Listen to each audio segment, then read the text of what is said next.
Hello everyone, my name is Vansh Batra and welcome you to my YouTube channel. So आज की इस video में हम स्टेजेस ऑफ क्राइम डिस्कस करने वाले हैं। आइए चलिए स्टार्ट करते हैं। स्टेजेस ऑफ क्राइम, 4 स्टेजेस होती हैं क्राइम की: mains Riya, preparation, attempt and commission. Stages of crime का वैसे मतलब क्या है? देखो, जब भी कोई क्राइम होगा, जब भी कोई क्राइम कमिट होगा, लास्ट स्टेज कमीशन होती है। तो क्या डायरेक्ट कमीशन होता है? उससे पहले भी कुछ चीज़ें होती हैं। क्राइम ना हमेशा पार्ट्स में होता है, स्टेजेस में होता है। उन्हीं को हम डिस्कस करेंगे इस वीडियो में। तो सबसे पहले है मेंस रिया। मेंस रिया फर्स्ट स्टेज होती है क्राइम की। मेंस रिया, मेंस रिया का मतलब होता है गिल्टी माइंड। जब भी कोई क्राइम होगा ना, सबसे पहले स्टेज जो आएगी वो गिल्टी माइंड की आएगी। काफ़ी सारे टाइप्स होते हैं गिल्टी माइंड के, मेंस रिया के। अलग अलग मेंटल स्टेट हो सकती है, इंटेंशन होती है, नॉलेज होती है, नेग्लिजेंस होती है। ये जो मेंस रिया को डिटेल में मैंने लास्ट वीडियो, जो एलिमेंट्स ऑफ क्राइम वाली वीडियो, उसमें डिस्कस करा है। तो वहाँ मैंने डिटेल में डिस्कस करा है। बट यहाँ समझ लो, जो मेंटल स्टेट होती है वो पहला स्टेज होता है कोई भी क्राइम कमिट करने का। क्या होता है? इंटेंशन, या जो मेंस रिया होता है वो ऑफेंस, अकेला ऑफेंस नहीं बना सकता। आपकी इंटेंशन है किसी को मारने की, तो इंटेंशन से काम नहीं चलेगा जब तक आप कुछ एक्ट नहीं करोगे। एक इंसान दिमाग में सोचता है बैंक लूटने की, बट उसमें कुछ एक्ट नहीं करता है, उसकी कोई सज़ा नहीं होगी। बिकॉज ख्याली पुलाव तो आप कितने बना लो। दूसरी बात, कोई कुछ सोच रहा है, ये कैसे पता करोगे? पर कुछ एक्सेप्शंस भी हैं, जैसे कि सेक्शन 61 और सेक्शन 148। Section 61 criminal conspiracy. अगर मान लो ए और बी हैं, ये प्लान बनाते हैं कि हम सी का मर्डर करेंगे, ठीक है, ये कॉन्स्पिरेसी कर लेते हैं, षड्यंत्र रचते हैं सी को मारने का, और इसके बाद ये कुछ आगे एक्ट नहीं करते हैं, बस ये कॉन्स्पिरेसी करते हैं। बाद में बेशक ये बैकआउट कर जाते हैं कि हम नहीं मारेंगे, पर जो इन्होंने कॉन्स्पिरेसी करी, अगर इसका एविडेंस मिल जाता है तो इनको सजा मिल सकती है।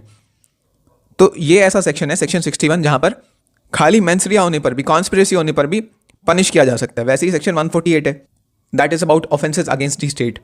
जैसे मान लो 10 लोग हैं, 10 लोग क्या आपस में कॉन्स्पिरेसी करते हैं, ये भी कॉन्स्पिरेसी से ही रिलेटेड है।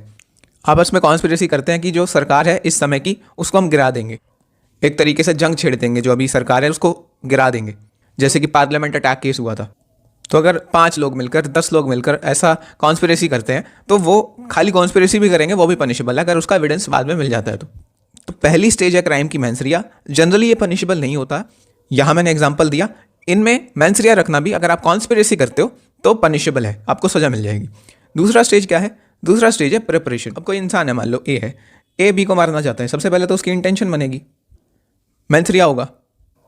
फिर उसके बाद नेक्स्ट स्टेज क्या आएगी? इंटेंशन बनने के बाद वो प्रिपरेशन करेगा। मतलब बी को मारने के लिए एक चाकू ले आएगा खरीद कर। टूल्स अरेंज करना कि कैसे वो क्राइम कमिट हो सकता है, एग्जीक्यूट हो सकता है, ये भी प्रिपरेशन भी है, जो वो जनरली पनिशेबल नहीं होता जब तक स्पेसिफाई ना किया जाए। कुछ एग्जांपल्स है जहाँ पर प्रिपरेशन भी पनिशेबल है, जैसे कि 149 और 310 सबसेक्शन 4। वही जो मैंने लास्ट में एग्जांपल दिया सेक्शन 148 का, अगर कॉन्स्पिरेसी कर रहे हो आप स्टेट के अगेंस्ट, तो 148 में पनिशेबल है, और प्रिपरेशन करोगे तो ऑब्वियसली पनिशेबल होगा। तो अगर आप स्टेट के अगेंस्ट, सरकार के अगेंस्ट जंग छेड़ रहे हो, तो मेंस रिया रखना 148 में पनिशेबल है। 149 में अगर आप हथियार कलेक्ट कर रहे हो सरकार का तख्ता पलट करने के लिए, सरकार के अगेंस्ट जंग छेड़ने के लिए, तो वो 149 में पनिशेबल है। और भी कुछ सेक्शन है, जैसे कि सेक्शन 310 सबसेक्शन 4, इसमें अगर कोई प्रिपरेशन करता है डेकोइटी के लिए, वो भी पनिशेबल है। तो जनरली प्रिपरेशन करना, मान लो ए है, ए चाकू खरीद कर लेके आया, ये पनिशेबल नहीं होगा। बी को मारने के लिए जो चाकू खरीद के लेके आया था, वो पनिशेबल नहीं होगा। बट जो सेक्शंस में जहाँ पर बताया गया है कि प्रिपरेशन भी पनिशेबल है, सिर्फ उन्हीं सेक्शंस में प्रिपरेशन अगर आप कर रहे हो क्राइम की, तब पनिशमेंट होगी। ये सुप्रीम कोर्ट का केस भी था, रामनारायण पोपली वर्सेस सीबीआई का, उसमें भी यही बात कही गई थी, सुप्रीम कोर्ट ने कही थी। नेक्स्ट यहाँ पर है third stage, that is attempt. वही एग्जांपल लेके चलते हैं। ए ने माइंड बनाया कि मैं बी को मारूंगा, उसकी इंटेंशन हुई, फिर उसने ये चाकू खरीदा, सेकंड स्टेज हो गई। अब इसने चाकू मारने की कोशिश की, मान लो इस पर अटैक कर दिया, बट ये बी बच के भाग गया मान लो। तो जो चाकू मारने की कोशिश थी, ये क्या था? अटेम्प्ट था। तो क्या इसकी ए को सजा मिलेगी? बिल्कुल मिलेगी। अटेम्प्ट जो होता है वो पनिशेबल होता है हमेशा। अटेम्प्ट बोलते हैं कि इसको है क्राइम करने के लिए डायरेक्ट एक्ट करने को अटेम्प्ट बोलते हैं। बेशक क्राइम कमिट ना हुआ हो, कंप्लीट ना हुआ, फिर भी ये पनिशेबल है।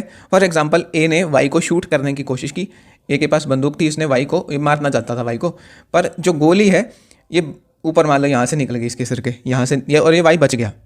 तो क्या ए को सजा मिलेगी? बिल्कुल मिलेगी। ए को सेक्शन 109 में अटेम्प्ट टू मर्डर की जो पनिशमेंट है वो मिलेगी। देखो, जो अलग अलग ऑफेंसेज है ना, फॉर एग्जांपल मर्डर का जो अटेम्प्ट है वो सेक्शन 109 में पनिशेबल है। ऐसे ही रॉबरी का जो अटेम्प्ट है वो सेक्शन 309 सबसेक्शन 5 में पनिशेबल है। थेफ्ट का अटेम्प्ट करना सेक्शन 134 में पनिशेबल है। तो बीएनएस में ना कुछ सेक्शंस मिलेंगे आपको, जहां पर एक ऑफेंस के अटेम्प्ट का अलग से पनिशमेंट दी होगी, अलग से वो सेक्शन बनाया हुआ है। जैसे कि अटेम्प्ट टू मर्डर, अगर आप मर्डर का अटेम्प्ट करोगे तो 109 उसके लिए सेक्शन है। पर कुछ ऑफेंसेज हैं, जैसे कि रेप का ऑफेंस है, रेप के ऑफेंस के अटेम्प्ट के लिए कोई पर्टिकुलर सेक्शन नहीं है। रेप के ऑफेंस के लिए तो सेक्शन है, दैट इज सेक्शन 63 और 64। 64 में पनिशमेंट दी हुई है, पर रेप के अटेम्प्ट के लिए कोई पर्टिकुलर सेक्शन नहीं है। तो उस केस में सेक्शन 62 पिक्चर में आएगा। सेक्शन 62 में बताया हुआ अगर आप किसी भी ऑफेंस का अटेम्प्ट करते हो तो आपको जितनी भी उस ऑफेंस की सजा थी उससे आधी सजा मिलेगी, मैक्सिमम आपको उससे आधी सजा मिल सकती है। फॉर एग्जाम्पल अगर आप रेप का ऑफेंस देखोगे, मोस्टली वहाँ पर इम्प्रिजनमेंट फॉर लाइफ की सजा है, कहीं पर 20 साल है, कहीं पर 10 साल है। तो जहाँ पर 10 साल मैक्सिमम पनिशमेंट है वहाँ पर 5 साल हो जाएगी मैक्सिमम पनिशमेंट। जहाँ पर इम्प्रिजनमेंट फॉर लाइफ की सजा है वहाँ पर इम्प्रिजनमेंट फॉर लाइफ का आधा हो जाएगा, दैट इज 10 साल हो जाएगा। तो अटेम्प्ट के लिए as per section 62 half punishment दी जाती है। और ये तभी अप्लाई होगा सेक्शन 62 जब एक पर्टिकुलर सेक्शन नहीं है किसी ऑफेंस के अटेम्प्ट का। For example rape, for example forgery. एक काफ़ी इंपॉर्टेंट केस जो है अटेम्प्ट पर वो है Abhayanand Mishra versus state of Bihar. Last यहाँ पर आ गया कमीशन। ए की इंटेंशन थी बी को मारने की, उसने चाकू खरीदा, प्रिपरेशन हुई, फिर उसने अटेम्प्ट किया, मान लो इसने गोली चला दी। अब जैसे ही गोली चला दी वैसे ही अटेम्प्ट हो गया। अब उसके बाद जब इसको गोली लगेगी और ये मर जाएगा तब वो कमीशन हो गया। अब मान लो वो कमीशन भी हो गया, ये इसको गोली लगी और ये मर गया।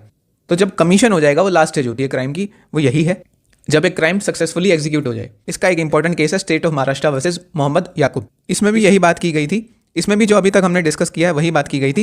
ये जो मेंस रिया एक्टर्स रियस है ये भी हम लास्ट वीडियो में देख चुके हैं कि मेंस रिया मेंटल एलिमेंट भी चाहिए और एक्टर्स रियस भी चाहिए होता है कोई भी क्राइम कमिट करने के लिए। और एक बात लास्ट कि कमीशन, जब भी कमीशन हो जाता है, कमीशन को हम एक्टर्स रियस भी बोल सकते हैं, क्योंकि एक्टर्स रियस का मतलब ही वही होता है कि जो रिक्वायर्ड एक्ट है उस क्राइम को कमिट करने के लिए वो कर देना। कि बी को मार देना, बी को मार दिया तो कमीशन हो गया, उसको एक्टर्स रियस भी बोल सकते हैं।